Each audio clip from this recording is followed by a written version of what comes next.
এই মেয়ে, আপনি কি ব্যাককল? কোন গানে আপনি আমাকে বিয়ে করতে আসছেন? হ্যাঁ, আমি দুঃখিত, আমি জানতাম না আপনি এত ছোট। আমি সত্যি বলছি, আমি জানতাম না।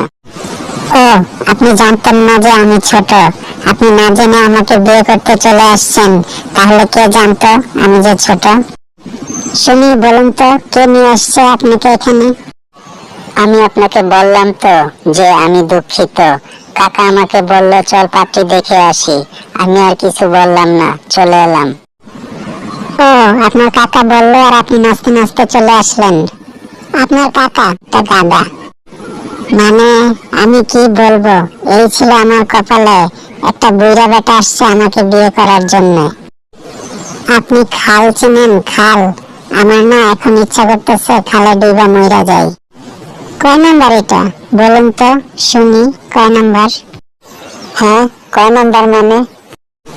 বোঝেন না? না, এটা কয় নাম্বার বিয়ে আপনার? জি, আগে আমি কোনো বিয়ে করিনি।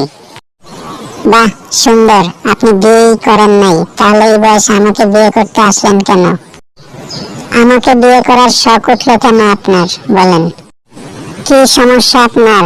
অবশ্য আপনার সমস্যা দিয়ে আমার কোনো লাভ নেই।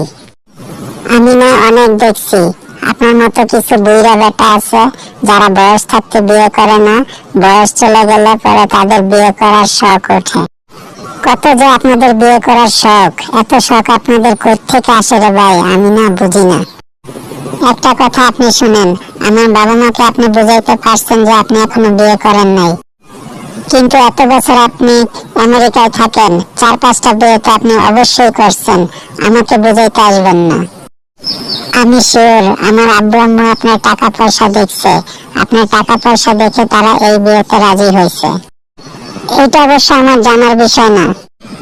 আপনি একটা কথা শুনুন, আমার বাবা মাকে যে আপনি যদি বলেন আমাকে আপনার পছন্দ হয়েছে, আপনি এই বিয়েতে রাজি, তাহলে আপনার হাত পা ভাঙ্গা বস্তায় বইরা পার্সেল কইরা আমেরিকা পাঠাই দিব, কথাটা মনে রাখেন। ময়না ওয়ান পিস, ময়না যা বলে তাই সে করে, কথাটা মনে রাখেন। জি, মনে রাখবো।